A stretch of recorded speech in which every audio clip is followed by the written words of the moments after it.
First responders struggling to answer your 911 calls fast enough here in Multnomah County. We sent Elise Haas to investigate the challenges 911 dispatchers face. She's here now in studio giving us an inside look at the 911 call center. When you call 911, you expect people to pick up within seconds. And when that doesn't happen, it can be frightening and also confusing. Please do not hang up. This is the 911 emergency line. A call taker will be with you as soon as possible. In early October, Jacqueline Hoyt says she called 911 for an ambulance. I got hurt, I fell, and it turned out I fractured my pelvis. So I attempted to call 911, which sent me off to the non-emergency.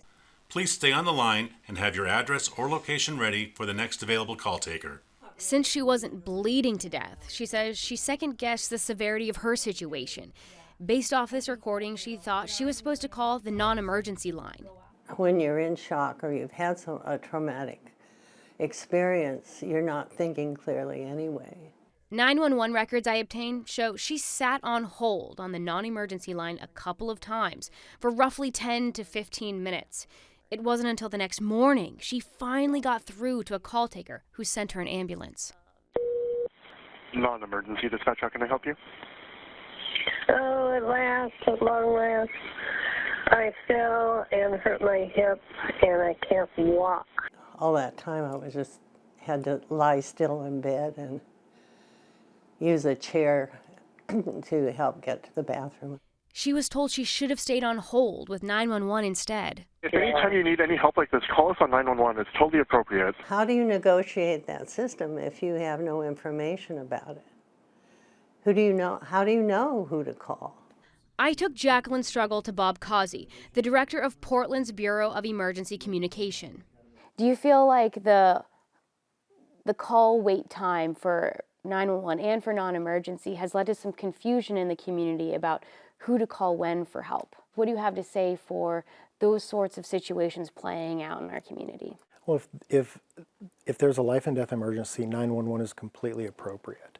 In that particular case, I'd really like the details on that because I want to have my staff research that and determine where the system may have gone wrong. How do you think that some of those challenges impact public safety? When anyone has to wait for help, that delays a response. And we want to be able to answer the phone as immediately as possible so that we can get help dispatched as quickly as possible.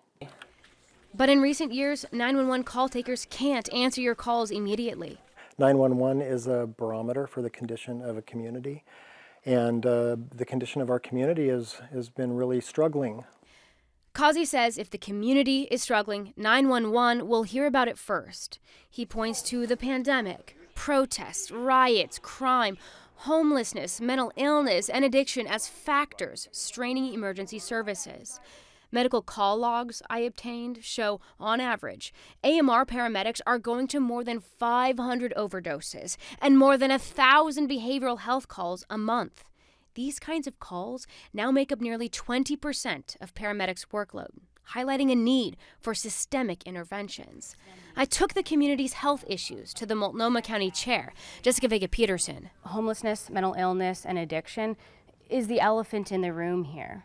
We now have really strong evidence from local CCOs about how all of those pervasive issues in Multnomah County are straining our healthcare system, specifically the first responders and emergency rooms. I mean, people with all of those disorders are 12 to 14 times more likely to go to the ER. So until the county really addresses those issues, we're going to have livability and workforce issues. So what are some actionable things that you're trying to do right now on that front to really reduce all of this pressure that we're seeing on our paramedics? We have been working nonstop on making sure that we're improving our system to get those types of investments into place, whether it is working with the city to get people into the task sites so they're moving safely off the streets, to opening our own shelters and ramping up there, to making investments in partnership with some of our healthcare partners in the city and the state of opening new treatment beds, new stabilization centers. All of that is work that we're doing, and I think that is critical, and we need to continue to ramp that up. She hopes Portland's street response and the city's chat team will lessen the load. But while the county struggles to get a grip on this, people are experiencing dangerously long wait times for 911.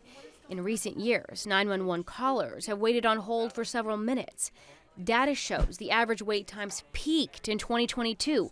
Only now are we finally starting to see wait times take a downward trend. At its worst, the Bureau was short nearly 40 call takers. The Bureau credits this improvement to filling job openings efficiently, introducing the 311 helpline, and implementing new AI call answering for non-emergencies. But this progress happened all while the call volumes continued to increase. I think it'd be foolish to think that things are going to slow down for us because it really doesn't appear that that's happening. He believes this is our new normal, but he still aims to meet the demand. My personal goal is that we're able to answer the phone within 10 seconds. I want our community to trust that we're here to help them. And so aggressive in what way? Right now, the average wait time is 50 seconds. The Bureau still needs to fill 15 job openings.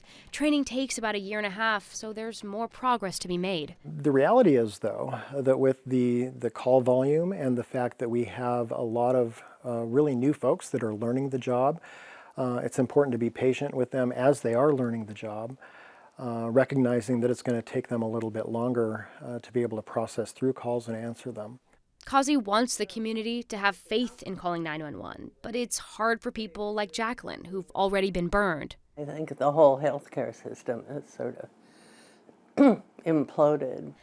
Without systemic changes to the emergency medical system, she says people will suffer. You have to remember that the people who are most vulnerable are the people who are calling 911, and they're just as important as everybody else. Perfection is the enemy of the good. Causey says it's important for the city and county to lean into the community's needs and provide the service they deserve. Solutions are on the horizon, though, so take a look at this pie chart. It shows the progress in hiring 911 call takers so far. The Bureau's ultimate goal is to get 136 fully trained certified staff in all of the categories. Right now, you can see in the green here, they have 70 that are fully trained. And there are dozens more, though, that are in that process with those 15 vacancies up in the white area.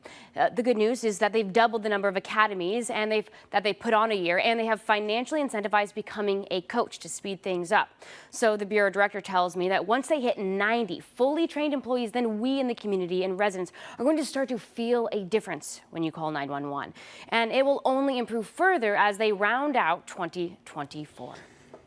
To hear Jacqueline, you had the recording when she finally says, thank God, what a part. It made me think of my mother. It makes viewers think of their mother or grandmother in that similar situation. What is the Bureau's goal for this year to improve all this? They have a lot of things that they're trying to work on. First and foremost, again, increasing the number of certified staff, addressing those call wait times. You heard him. His goal is 10 seconds to be able to pick up that phone. They also are going to be trying to prioritize employee wellness because they lost so many employees during the pandemic because of burnout. And then on top of that, their biggest goal overall is to reach agency accreditation by this summer. And that is a tall order. And what that ultimately means is that their triage accuracy is top notch. So again, it's a big thing to go for, but they're trying to get it this summer. All right. Well, and we all hope for it because these are lives that are at stake. Elise, another great report. Thank you so much. Thanks, Elise.